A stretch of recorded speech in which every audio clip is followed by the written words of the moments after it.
everyone. My name is Justin. I'm the manager of the Spatial Services team at the Department of Environment, Land, Water and Planning in Victoria.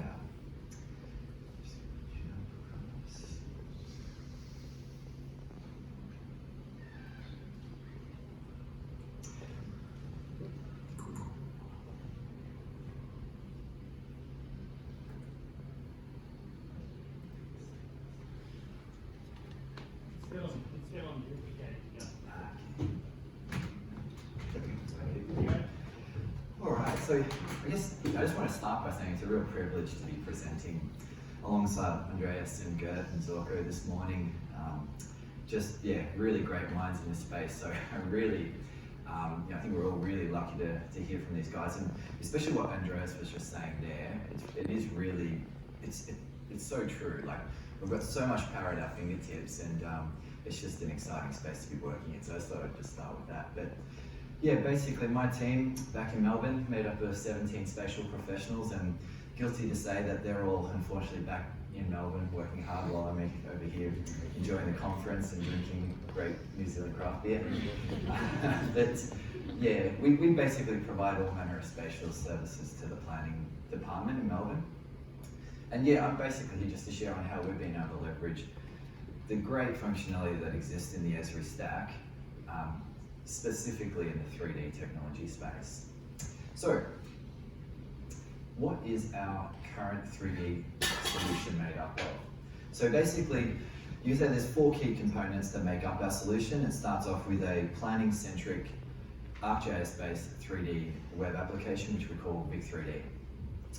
On top, besides that, we've got an advanced 3D modeling service. We've got a gaming engine-based visualization capability, and underpinning everything is an ArcGIS-based data repository and publishing workflow.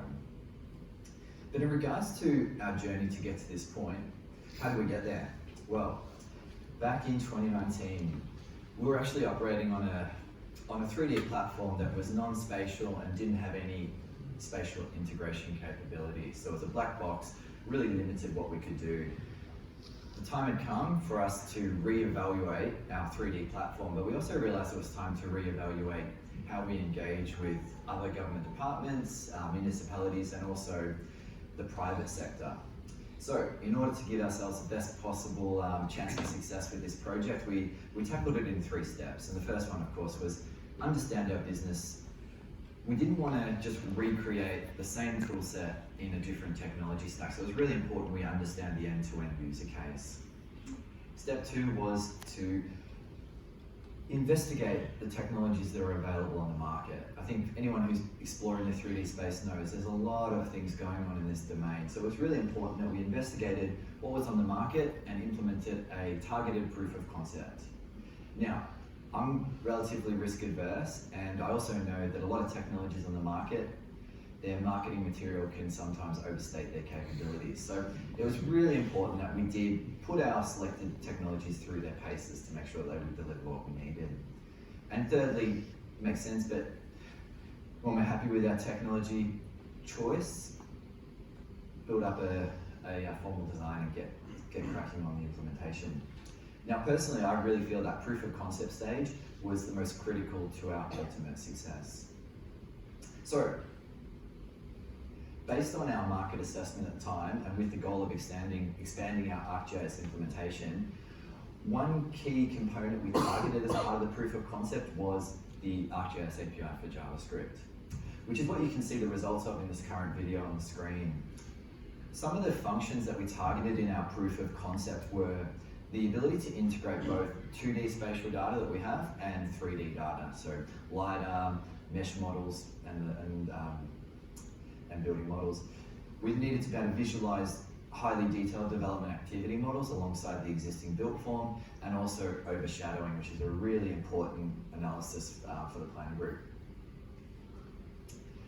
So, upon completion of our experimentation phase, we were satisfied with our selection of tools, and we felt comfortable that they were going to give us what we needed. So what was the full stack of technologies that we chose as part of this implementation? Well, of course, firstly, the Esri JavaScript API. I think we can all agree from what we've seen over the course of this week, there's a great deal of functionality available through the JavaScript API out of the box, and there's a really strong roadmap. I think that was a big thing for me. You can see what the roadmap is, and it gives you a lot of confidence.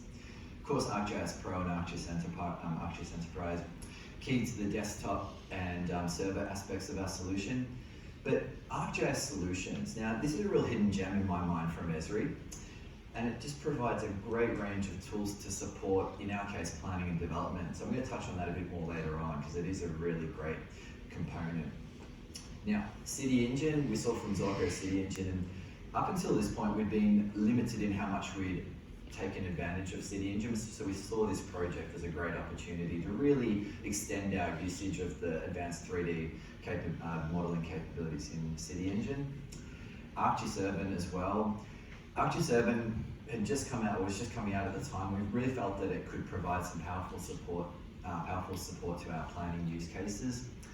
Unfortunately for us in Melbourne or in Victoria, our planning scheme is quite simplistic, so it did limit how much we could really leverage the power of ArcGIS Urban, but there were other aspects of the platform that we were able to take advantage of. For instance, scenario modeling, and also the collaboration component. So really encourage you, if you're not aware of ArcGIS Urban or you haven't explored it, really worthwhile having a look. And of course, Unreal Engine. That empowered us to produce really impressive, highly realistic fly-through visualizations. And that was something that previously we were having to rely on external consultants to do for us. So suddenly we had that option in-house. And definitely in Python, we're critical to our data publishing pipeline. Now, as part of the project as well, just aside to the technology, we didn't want to just focus on building this platform, but we also wanted to ensure that we're developing the team. And so just another shout out to Zorko. Even though I'm based in Melbourne, I've actually mandated that everyone in my team undertakes his Spatial Analyst with ArcGIS Pro training. So really encourage you, if you're looking to switch to Pro or you're looking to boost up your spatial analysis capabilities, have a talk to Zorko, because yeah, really great training. Now, I'm going to show you, before I do a live demo, tempting fate today with a live demo, I'm just going to show you a brief video that showcases some of the functionality of our web application before I dive into a live demo. So Vic3D provides our planners with an intuitive interface for reviewing development activity models across the city. The pins you see on the screen represent the current status of these applications and display proposed buildings when clicked upon. To support their analysis, planners can also display realistic photo mesh models and 3D planning scheme rules. Other key tools our planners leverage, of course, are shadowing capabilities, which are critical when assessing the impact of proposed developments on their surroundings. Visibility assessment tools are also really important to the way we work, looking at things like line of sight and view shed analysis when new buildings are brought into the scene. Planners from time to time are provided temporary building models that they have the ability now to visualize from within their session by importing those models and doing their analysis, like you can see here. But when planners don't receive a 3D building model, or we need to model something based on a specification, we use the sketch function that we developed up, providing us the capability to create proposed buildings specifying the building footprint and the number of floors.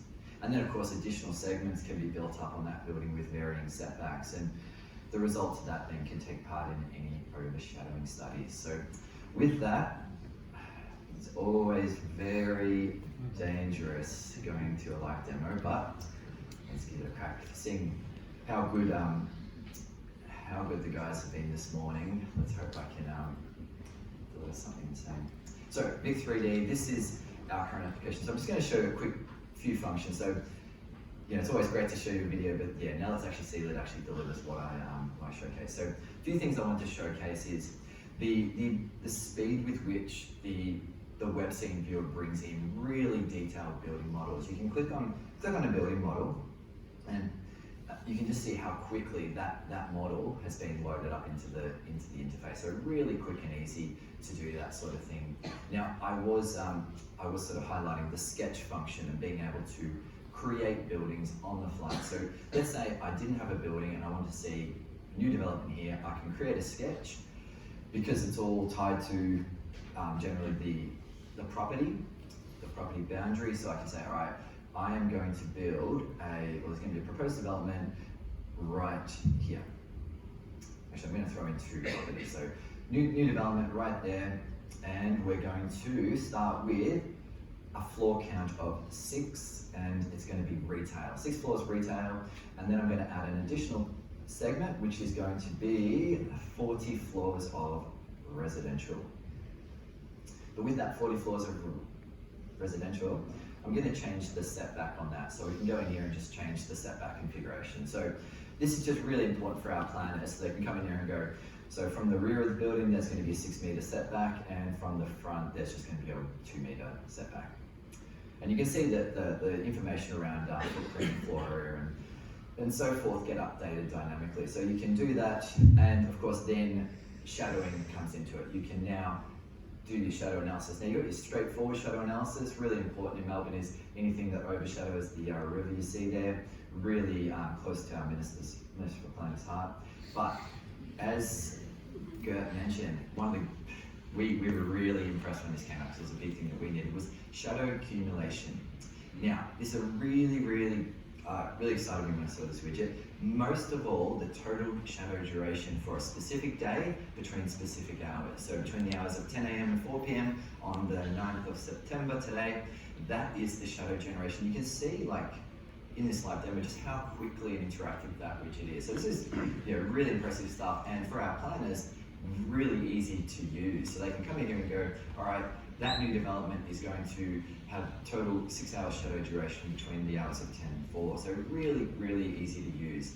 And just lastly, before I jump back into the slides, is, now this is a tool that personally I wasn't as excited about as our planners were, but when they saw this, well actually they asked for it before it even came out, the weather.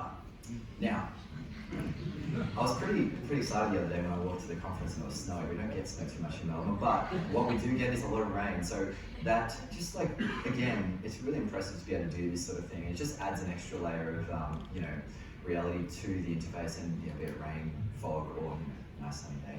So yeah, again, the API just has so many great tools, and they're just out of the box. You guys can just leverage that straight away, and you can see how easy it is for our non-spatial colleagues to be able to leverage those functionalities. All right, for that went smoothly, so let's jump back into the slide. So I mentioned the ArcGIS solutions, and the ArcGIS solutions really provided us with some great tools to use out of the box from within ArcGIS Pro, and it really helped fast track some of the aspects of our project implementation. For those that aren't aware, the ArcGIS solutions include a series of focus maps and applications, and they help you really leverage the GIS information you have and the ArcGIS platform. Now, the two modules that we focused on at planning were the 3D base map module, which really helped us build out a statewide 3D base map, and the development impact analysis tools, which we were using for the likes of evaluating shadow impacts, conducting visibility assessments, and also calculating solar radiations. So by integrating these with other tools and processes, it really helped streamline some of the fundamental spatial analysis we did. So now, it's great for me to talk to them, but I'm actually going to show you some of the cases where we use the outputs of these tools in planning. So firstly, here we're going to look at the level of visibility of the Yarra River from this proposed building, and the analysis here shows that there's, of course, a higher level of visibility over the course of a single day for the high levels, which is marked by the intensity of the green there. Now, this of course takes into effect all the existing buildings that exist around it. Another scenario really important was solar radiation, because the tool empowered us to review building potential for solar panel installations. Within Vic3D, we've been able to review the solar radiation both for existing built form and how that changes with the introduction of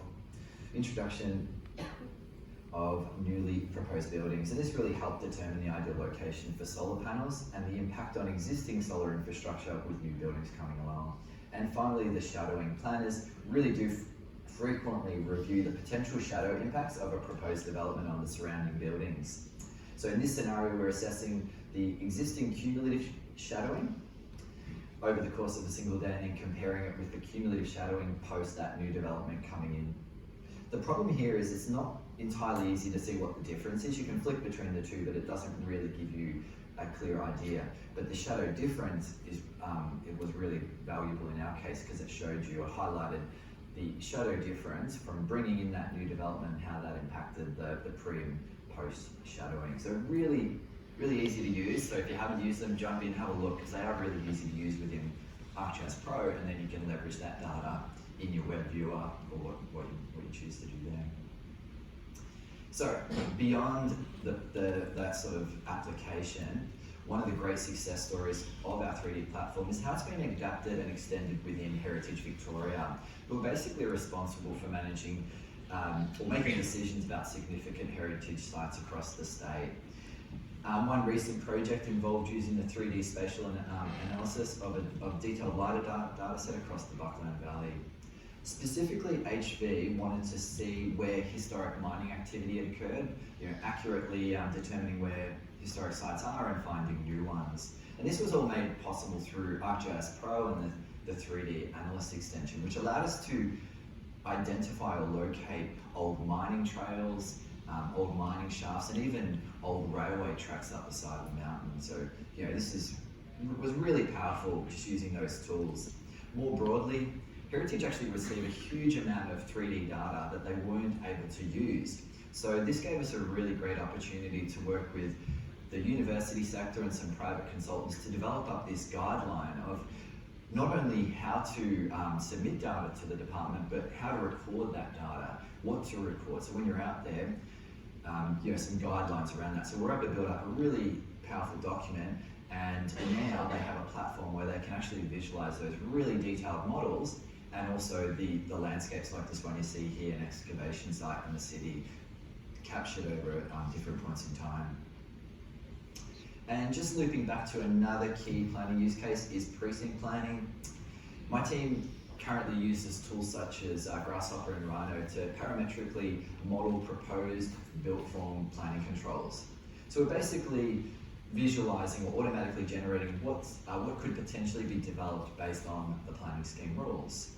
So these precinct-wide 3D built form models were previously challenging for our planners to interact with, but now we can actually load them into the 3D web platform and they can interact with it really easily.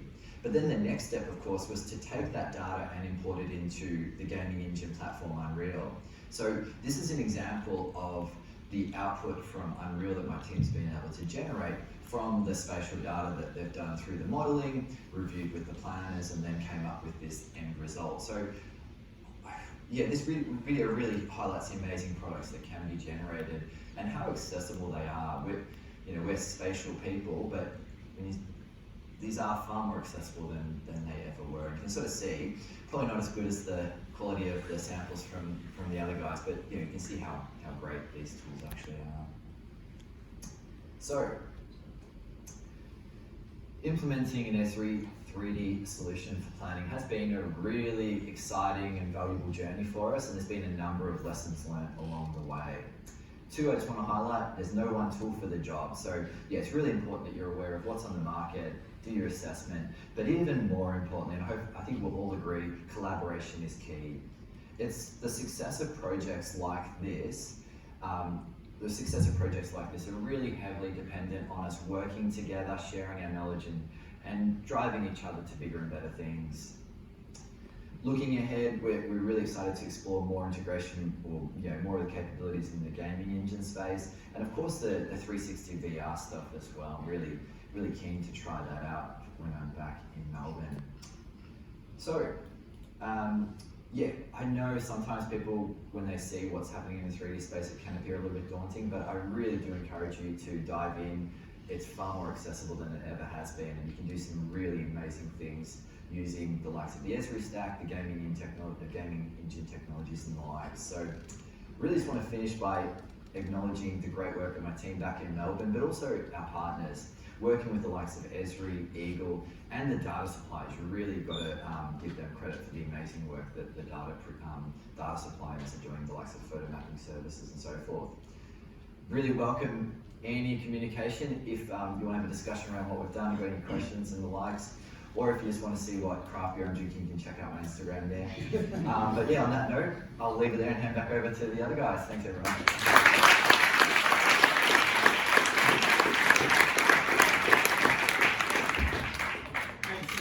Thanks very much, Justin. That was just awesome. And very much appreciate your time coming out here and showing us this stuff.